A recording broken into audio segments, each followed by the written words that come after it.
Hai guys, Bos Darling di sini.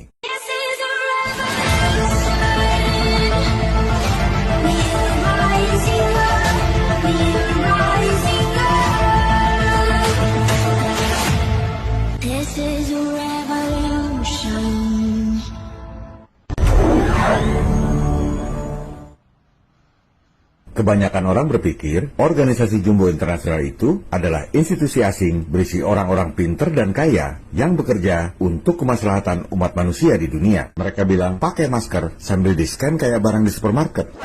Ikut. Faktanya yang ada perang lagi, krisis ekonomi lagi, pandemi lagi.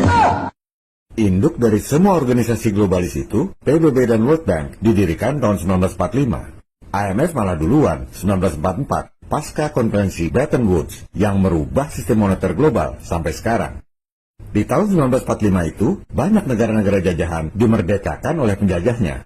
Kecuali Indonesia, merdeka sendiri diproklamirkan oleh Soekarno-Hatta, bukan pemberian penjajah. Yang lain merdeka dikasih semua oleh penjajahnya. Apakah para penjajah yang selama ratusan tahun menjara sumber daya alam, memperkosa penduduk asli, membunuh para pejuang kemerdekaan, tiba-tiba berubah jadi malaikat? Nggak mungkin. Gunakan kecerdasan Anda. Mereka cuma ganti taktik. Peperangan bukan lagi untuk teritorial. Peperangan yang sesungguhnya adalah ekonomi. Kontrol penduduk dunia. Kenapa mereka ganti taktik? Ini yang nggak diajarkan di sekolah. Coba kita lihat Inggris yang menjajah seluruh dunia. Matahari yang tak pernah tenggelam karena jajahannya ada di seluruh dunia. Coba lihat berapa utangnya di tahun 1945 dibandingkan dengan GDP. 225%. Ini kiamat, bos. Bangkrut. Sekedar perbandingan, Indonesia 2024 rasionya 38,9%. Amerika, meski bukan penjajah tapi ngebom atom Jepang, utang berbanding GDP tahun 1945, 112%. Belanda, Prancis, Spanyol, Portugal, ya sekitar segitu juga di tahun 45. Makanya mereka ganti taktik. Ya sudah, nggak usah menjajah pakai tentara, cukup pakai regulasi dan tekanan internasional. Jauh lebih irit. Maka dibuatlah 3 lembaga, The Holy of Holies, yang suci dari yang suci, yaitu PBB, World Bank, dan IMF. Kok negara-negara penjajah pada nurut? Kok mau merdekakan negara-negara jajahannya? Kebanyakan orang taunya negara-negara jajahan seperti Indonesia adalah makanan negara-negara penjajah yang perkasa. Yang tidak diajarkan di sekolah, negara-negara penjajah susah payah berdarah-darah bawa pasukan ke negara jajahan, ngeruk sumber daya alam, dijual di Eropa. Duitnya dipakai buat bayar utang kepada para bankir elit. Inilah pucuk rantai makanan. Kaya raya, nggak pakai darah, nggak pakai keringat. Buat apa susah-susah kirim tentara ke negara-negara jajahan? Nggak pakai tentara aja, negara-negara penjajah pada nurut. Itu yang mereka mau terapkan ke seluruh dunia lewat super body globalis settingan mereka. Dan para bankir elit itu, aristokrat di barat, secara tradisi, sejak ratusan tahun lalu, adalah aliran penyembah iblis. Tradisi barat pasca abad pencerahan, kalau mau sukses, harus masuk sektor penyembah iblis, Freemason. Sampai sekarang juga begitu.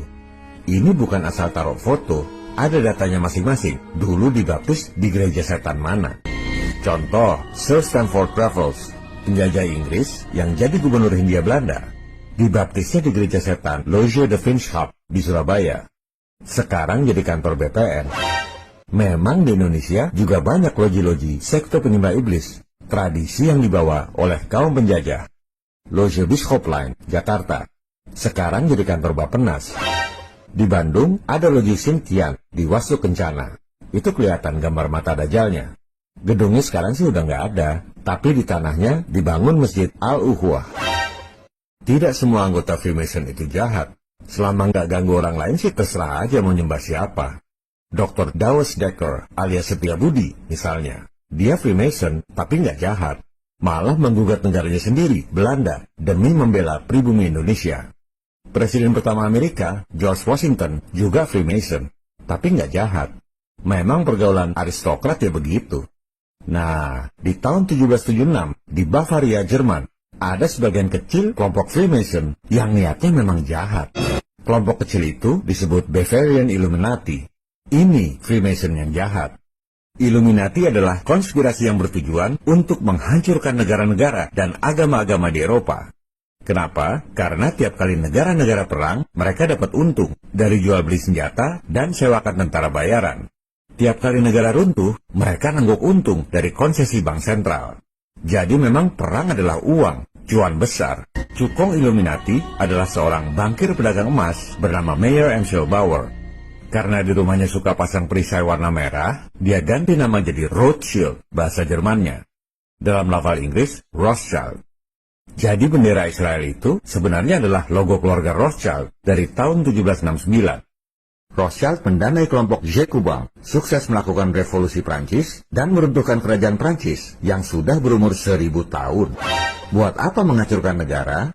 Konsesi bank sentral, bos. Begitu kerajaan Prancis runtuh, Napoleon langsung kasih konsesi bank sentral untuk cukongnya, Rothschild. Nanti ada IQ jongkok yang protes. Mana mungkin bank sentral Prancis itu swasta? Bank sentral kan milik negara. Itu teori konspirasi. Main-main dong ke Prancis. Baca tuh, pengakuan Bank Sentral Prancis. Memang Bank Sentral itu dari dulu swasta. Mana pernah raja nyetak duit. Raja selalu utang pada bankir elit. Makanya mereka nurut. Waktu perang Inggris melawan Napoleon Prancis, Rothschild generasi kedua mendanai dua-duanya. Nathan Rothschild di London mendanai King George III, Inggris. James Rothschild di Paris mendanai Napoleon Bonaparte, Prancis.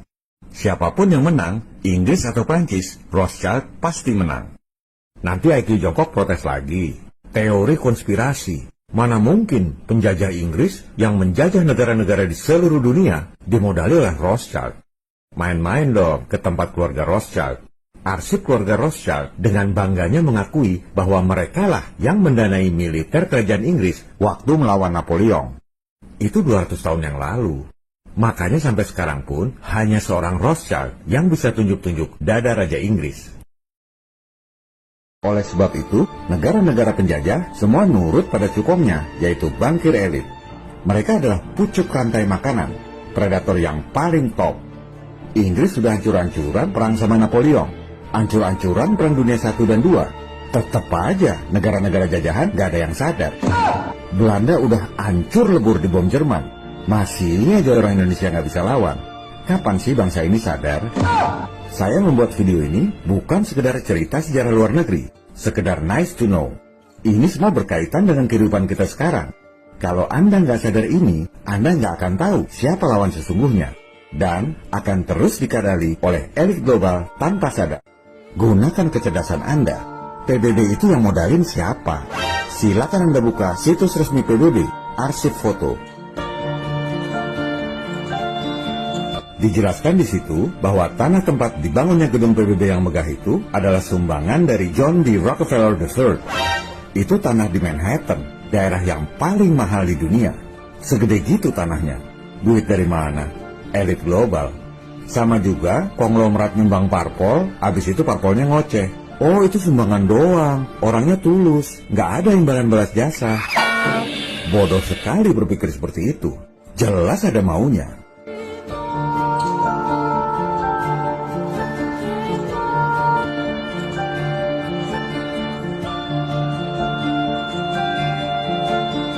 Rockefeller ini dikenal sebagai keluarga yang sangat anti penduduk banyak.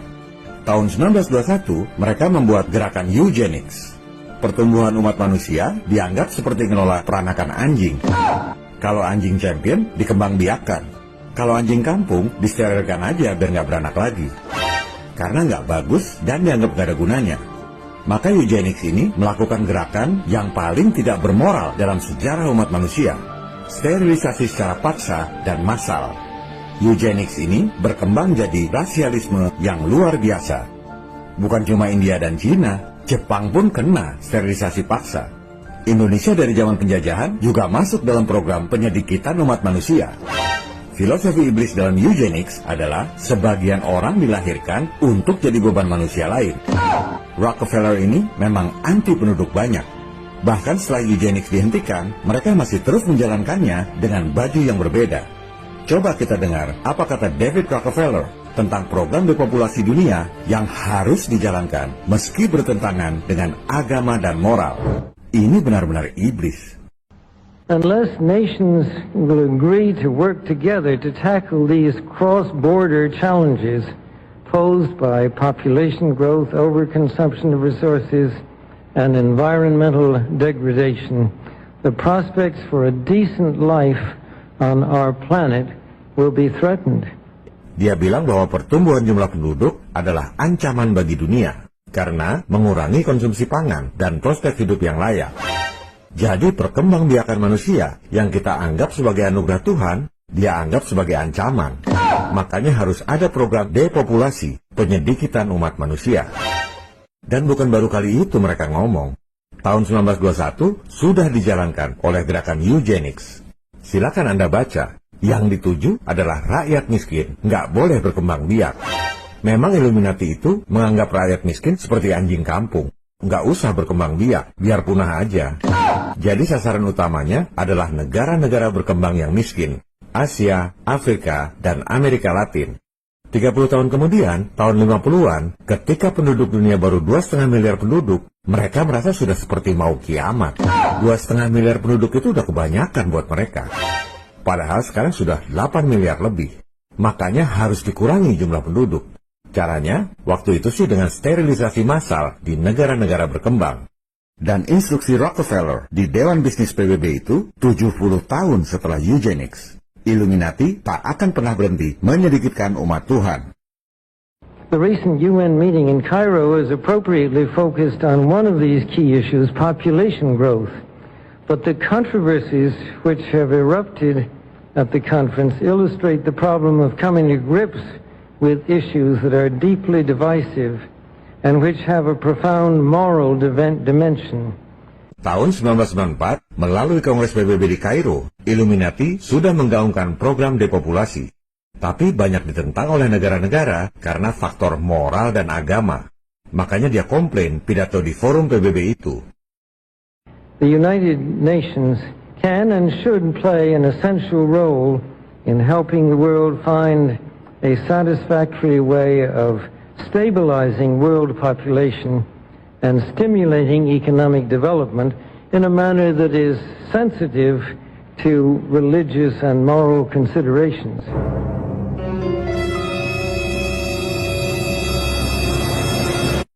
Rockefeller minta PBB, lembaga yang ia dirikan dan danai tahun 45, untuk memastikan bahwa program depopulasi itu harus berjalan meski bertentangan dengan agama dan moral. Pidato itu tahun 94, 73 tahun setelah eugenics 1921. Dan sekarang, 2025 adalah 104 tahun setelah eugenics 1921. Apa yang diinginkan oleh Illuminati itu adalah terstruktur, sistematis, masif, ditambah konsisten selama ratusan tahun. Mereka nggak akan pernah berhenti.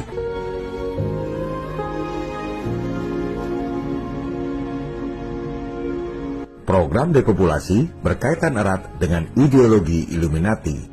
Illuminati itu artinya pencerahan. Mereka merasa mendapat pencerahan dari Lucifer sang Dajjal untuk menjadi Tuhan di dunia, dan kita semua, manusia lain di dunia, adalah budak-budaknya. Program depopulasi pun berkembang modusnya. Sterilisasi paksa beralih ke plandemi. Maka ada HIV tahun 80-an, SARS, flu babi, MERS, flu burung, COVID-19, dan lain-lain. Nggak akan ada habisnya sampai jumlah penduduk berkurang drastis. Di sisi depopulasi, supaya jumlah penduduk tidak bertambah. Di sisi Illuminati, mereka mengejek ketuhanan yang dulu membuat hukuman Sodom dan Gomora. Sekarang umatnya disuruh melakukan itu.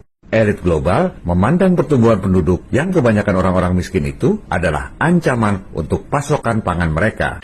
Depopulasi adalah program nyata yang sudah dimulai sejak 1921. Dan mereka nggak akan pernah berhenti. Kita berhadapan dengan para elit dengan ideologi iblis. Fitnah Dajjal adalah dengan membawa air dan api. Yang kita lihat air sebenarnya api. Yang kita lihat api sebenarnya air. Dan ujung-ujungnya adalah Great Reset yang membuat semua umat manusia di dunia menjadi budak-budaknya sesuai ideologi Illuminati.